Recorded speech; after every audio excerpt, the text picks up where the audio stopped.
ஈரானுக்கும் அமெரிக்காவுக்கும் இடையில போடப்படவிருந்த மிக முக்கியமான ஒப்பந்தங்கள் இன்றோடு விலக்கி கொள்ளப்படுகிறது.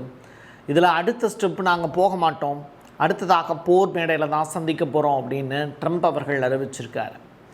இந்த அறிவிப்பு மீண்டும் போர் மேகங்கள் ஈரானுக்கும் அமெரிக்காவுக்கும் இடையில் சூழ்ந்திருக்கு அப்படிங்கிறத தான் நம்ம புரிஞ்சுக்கணும்.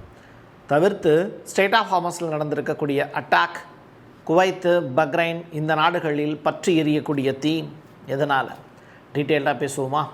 வாங்க பார்க்கலாம் உறவுகளே. அகெயின் வார் மூமெண்ட். உங்களுடைய தொழில் சம்பந்தமான விளம்பரங்களை நமது சேனலில் ஒளிபரப்ப உங்களுக்கான அருமையான வாய்ப்பு. ஈரான் சொல்கிறாங்க, ஸ்டேட் ஆஃப் ஹார்மஸில் நாங்கள் ஒரு பாதையை வகுத்து கொடுத்துருக்கோம், அந்த பாதையில் தான் அமெரிக்காவோ இஸ்ரேலோ இல்லை மீதி இருக்கக்கூடிய நாடுகளோ பயணம் பண்ணலாம் அப்படின்னு சொல்கிறாங்க.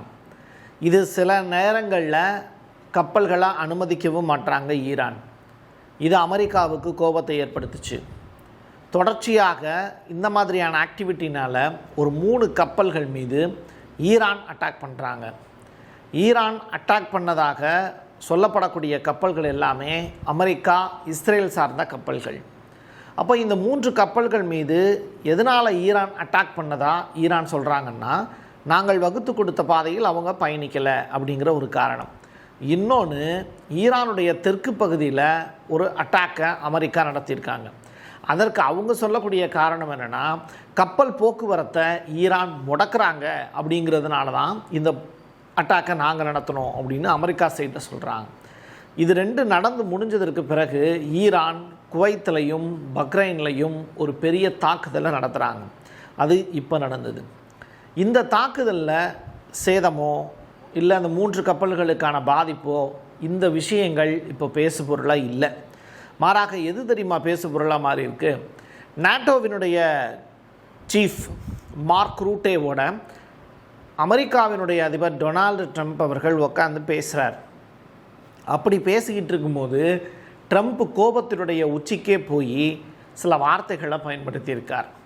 இனிமேல் மனநலம் குன்றியவர்களோடு நாங்கள் பேச்சுவார்த்தையில் ஈடுபட தயாராக இல்லை அப்படிங்கிற வார்த்தை.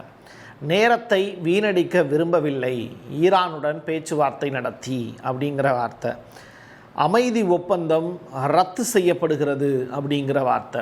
எப்பா, அந்த அளவுக்கு போயிட்டாரா? மறுபடியும் போர் துவங்கிவிட்டது அப்படிங்கிற வார்த்தை. இது எல்லாமே ட்ரம்ப் அவர்கள் மார்க் ரூட்டே அவர்களை வச்சுக்கிட்டே பேசிய வார்த்தைகள் தான்.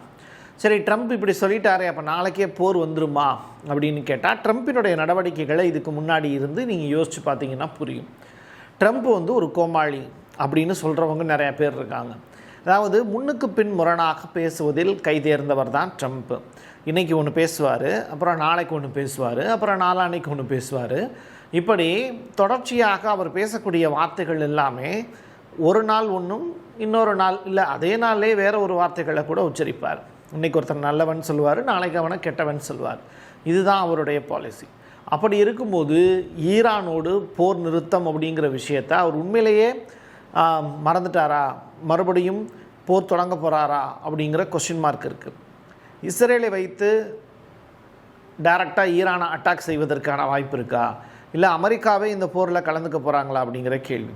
2வது, ஜூலை மாதம் 4ஆம் தேதியிலிருந்து ஜூலை மாதம் 9ஆம் தேதி வரைக்கும் கமினி அவர்களுக்கான இறுதிச் சடங்கு அப்படிங்கிறது இப்போ ஈராக் வரைக்கும் நடந்திருக்கு. ஈராக்கில் கமினி அவர்களுடைய அந்த இறுதி மரியாதைங்கிறது ஈராக் வரைக்கும் அவருடைய பாடியை கொண்டு போயிருக்காங்க. இதில் ஈரானுடைய அதிபர் பெஜஸ்கியான் அவர்களும் டைரெக்டாக போயிருக்கார். அங்கே போயிட்டு பாதுகாப்பு ஏற்பாடுகள் குறைவாக இருக்குது அப்படிங்கிற அந்த அச்சத்தின் காரணமாக அவர் சொந்த நாடு திரும்பியிருக்கார். இப்போது முழுக்க கமினி அவர்களுடைய பாடி எங்கே இருக்குது அப்படின்னு கேட்டால் ஈராக்கில் இருக்குது. நீங்கள் நல்லா புரிஞ்சுக்கணும், ஈரானுக்கும் இடையில் ஒரு பீரியடில் வார் நடந்தது. அதுக்கும் காரணம் அமெரிக்கா தான். இப்போது 2 நாடுகளுக்கு இடையில் நல்லதொரு உறவு மேம்பட்டுருச்சு. இதன் காரணமாக ஈராக்கினுடைய சில பகுதிகளிலையும் கமினி அவர்களுடைய உடல் இப்போ ட்ராவல் பண்ணிகிட்ருக்கு. நாளைக்கு தான் இறுதி மரியாதை, அதாவது 9ஆம் தேதி அந்த இறுதி மரியாதை அப்படிங்கிறது செலுத்தப்படும் அப்படின்னு சொல்லியிருக்காங்க. அப்போ மறுபடியும் பாடி எங்கே வரும் அப்படின்னா, கமினி அவர்களுடைய பாடி டைரெக்டாக ஈரானுக்கு வந்துடும். இப்படிப்பட்ட சுச்சுவேஷனில் மறுபடியும் அமெரிக்காவும் இஸ்ரேலும் சேர்ந்து ஒரு பெரிய வாரை ஈரான் மீது சுமத்துவார்களா அப்படிங்கிற அந்த கொஸ்டின் மார்க் இருக்குது. ஈரான் வந்து எல்லாத்துக்கும் தயார் அப்படிங்கிறாங்க. போர் பண்ணுறதுனா போர் பண்ணு, இங்கே 3 கோடி மக்கள் இருக்கோம் அப்படிங்கிறாங்க. 3 கோடி மக்களா? உலக நாட்டினுடைய பல்வேறு தலைவர்கள்லாம் வந்து பார்ட்டிசிபேட் பண்ணுறாங்க. 12 நாடுகள் மட்டும்தான் ட்ரம்ப்பினுடைய அந்த அறிவிப்புக்கு பயந்து யாரும் வரல. ஏன் இந்தியாவில் இருந்துலாம் வந்து முக்கியமான நபர்கள் வந்து கவினி அவர்களுடைய இறுதிச் சடங்கில் பார்ட்டிசிபேட் பண்ணியிருக்காங்க. அப்படி பார்க்கும்போது கொஞ்சம் யோசித்து பார்த்தா 3 கோடி மக்களா?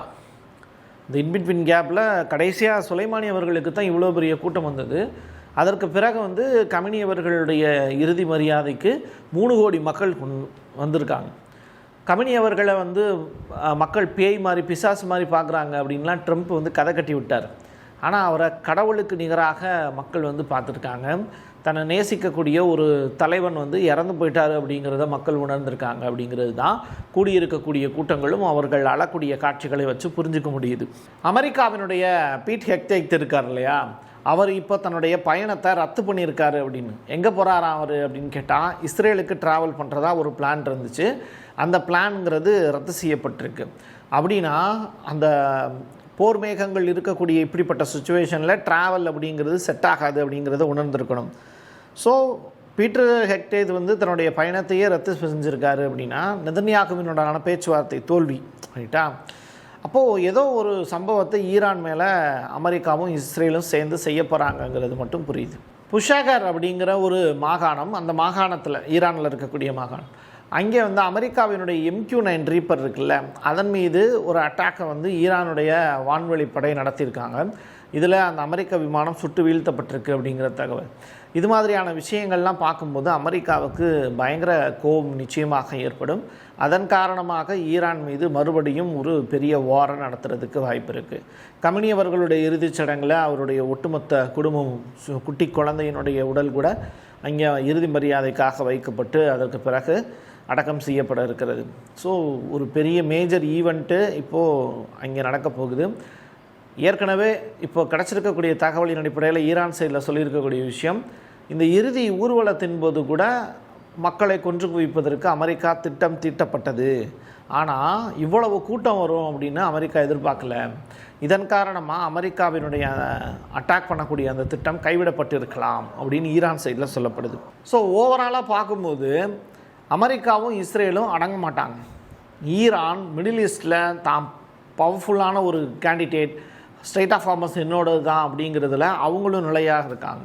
இப்படிப்பட்ட சுச்சுவேஷனில் அமெரிக்கா என்ன செய்ய போகுது?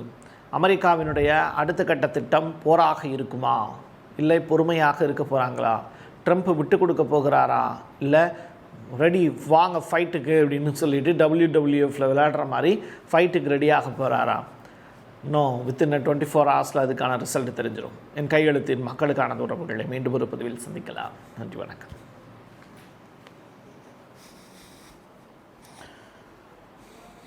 உங்களுடைய தொழில் சம்பந்தமான விளம்பரங்களை நமது சேனலில் ஒளிபரப்ப உங்களுக்கான அருமையான வாய்ப்பு. Prasad signature media broadcasting private limited. நீங்க நியூஸ் ரீடரா மாறணுமா, கண்டென்ட் கிரியேட்டரா உருவாகணுமா, சேட்டலைட் சேனல்ல ரிப்போர்ட்டரா வேலை பார்க்கணுமா, டாக்குமெண்ட்ரி மேக்கிங்ல இருந்து ஜேர்னலிசம் பற்றிய முழுமையான பயிற்சி பெற உங்களுக்கான அருமையான வாய்ப்பு. எங்களை தேடி வாங்க. ஆன்லைன் மற்றும் நேரடி பயிற்சி வகுப்புகளும் சர்டிபிகேட் கோர்ஸாவே கத்துத்தரும். மீடியா துறையில் 10 ஆண்டுகளுக்கு மேல அனுபவம் உள்ளவர்கள் பயிற்சி கொடுப்பார்கள். வாய்ஸ் ஓவர் தொடங்கி வாய்ஸ்லெஸ் பீப்புளுக்காக உங்களை சிறந்த ஜேர்னலிஸ்டா உருவாக்க வேண்டியது எங்களோட பொறுப்பு. ஸ்கூல்ஸ் அண்ட் காலேஜஸ்ல ஜூனியர் ஜேர்னலிஸ்ட்ங்கிற பேர்ல ஒர்க் ஷாப்பும் கண்டக்ட் பண்ணி கொடுக்கிறோம். மோட்டிவேஷனல் ஸ்பீக்கரா கடந்த 15 ஆண்டுகளா கல்வி நிறுவனங்களுக்கு நிகழ்ச்சிகளும் நடத்தி தரோம். தொடர்புக்கு 9944790333 94493594 prasad signature@gmail.com.